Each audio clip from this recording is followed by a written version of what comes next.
Assalamualaikum warahmatullahi wabarakatuh.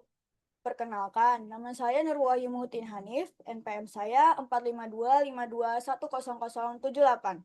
Di sini saya akan mempresentasikan tugas besar algoritma sistem data teori saya yang di mana saya di sini mendapatkan topik nomor 7 yaitu tentang kelas dan objek.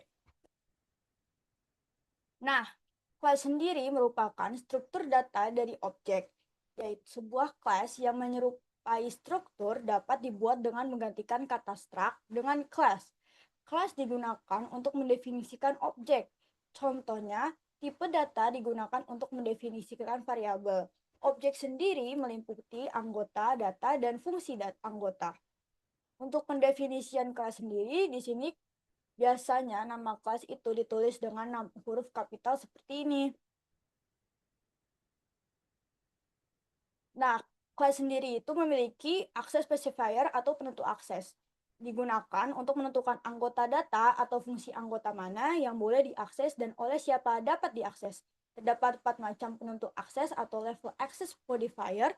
Yang pertama itu ada public, kedua ada default, ketiga ada private, dan keempat ada protected. Yang pertama ada public.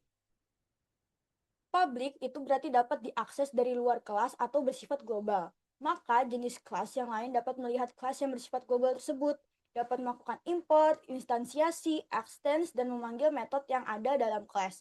Dengan menggunakan penentu akses publik, anggota data dan fungsi anggota bisa diakses dari luar kelas. Nah, untuk definisiannya sendiri itu seperti ini. Di mana di sini ada nama kelas sendiri, lalu di sini ada access specifier atau penentu aksesnya. Yang kedua ada private. Penentu akses private hanya dapat digunakan atau diakses dari dalam kelas. Bersifat lokal hanya dapat digunakan oleh inner class saja. Sedangkan yang lain tidak dapat digunakan untuk memproteksi anggota-anggota tertentu pada kelas agar tidak bisa diakses secara langsung dari luar kelas. Biasanya yang dapat menggunakan hanya anggota data. Penentu akses private adalah nilai default. Sehingga jika tidak ditentukan, maka dianggap menggunakan penentu akses private. Nah, untuk contoh pendefinisiannya sendiri seperti ini. Mana di sini ada sama seperti public tadi, di sini ditulis akses specifier-nya. Tapi kalau misalkan di sini tidak ada akses specifier-nya, tidak ada kata public atau kata private seperti ini, berarti itu dinyatakan private. Nah, yang ketiga ada default. Penentu akses default hanya menentukan kelas dari package yang sama atau kelas turunannya yang dapat melihat kelas tersebut.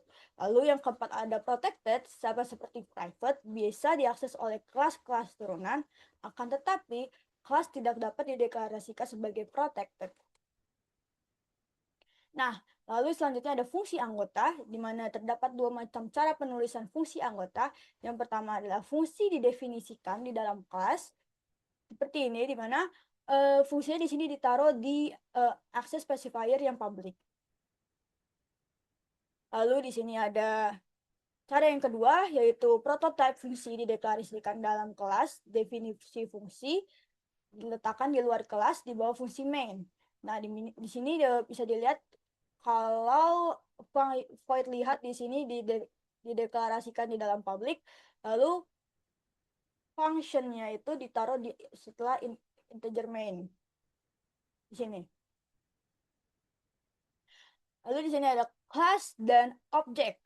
Objek sendiri adalah instansiasi dari sebuah kelas. Kelas sebagai sebuah cetakan, sedangkan objek adalah hasil dari percetakan tersebut. Kelas juga dapat dikatakan sebagai kategori, sedangkan objek adalah sesuatu yang memenuhi syarat-syarat yang harus dipenuhi sehingga dapat masuk ke dalam suatu kategori. Satu kelas dapat mempunyai banyak objek. Setiap objek mempunyai sifat yang sama persis seperti yang didefinisikan di dalam kelas tersebut. Jadi misalkan seperti itu. Nah, di sini untuk contoh-contoh mendefinisikan beberapa objek.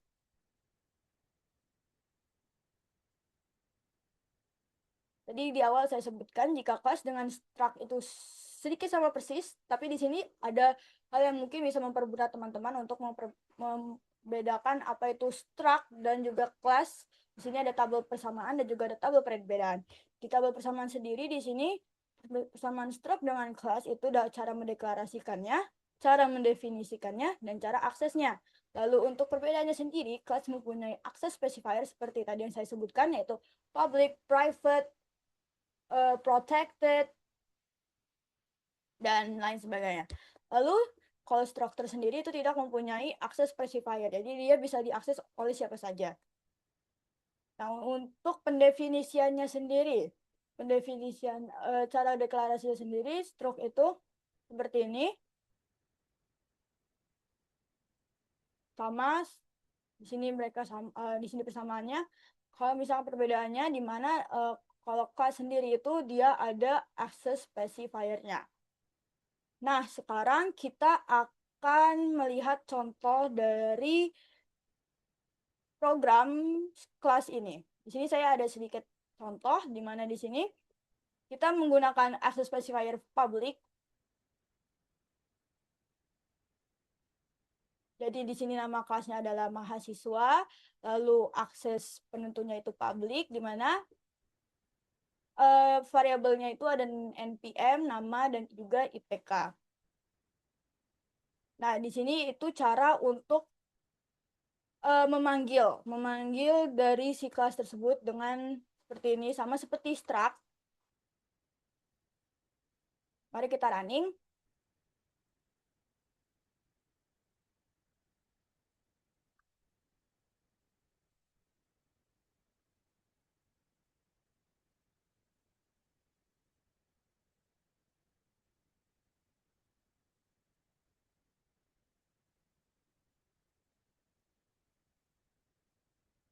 Jadi saya akan memasukkan npm saya.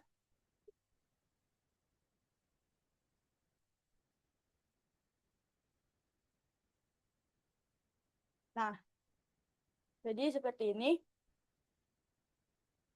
Lalu untuk pseudocode-nya sendiri di sini karena dia tidak memiliki function atau fungsi, jadi langsung saja mana di sini npm bersifat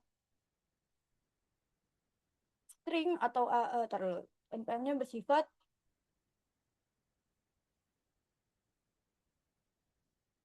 array.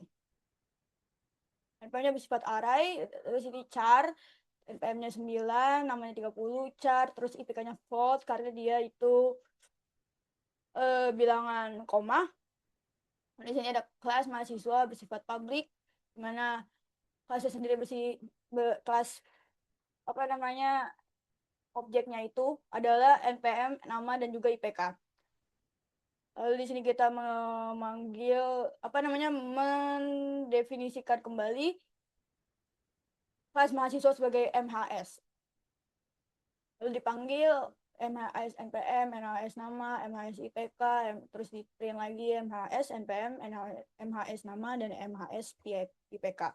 Untuk algoritma atau bahasa alamnya sendiri cukup sederhana, di mana di sini kita tinggal saja mendeklarasikan tipe data baru kelas dengan akses publik yang memiliki parameter npm, nama, dan juga IPK. Sebenarnya bukan parameter tapi objek. Saya salah nulis. Terus di sini membuat variabel mahasiswa bertipe data membuat variabel MHS bertipe data mahasiswa. Sini lalu kita menginput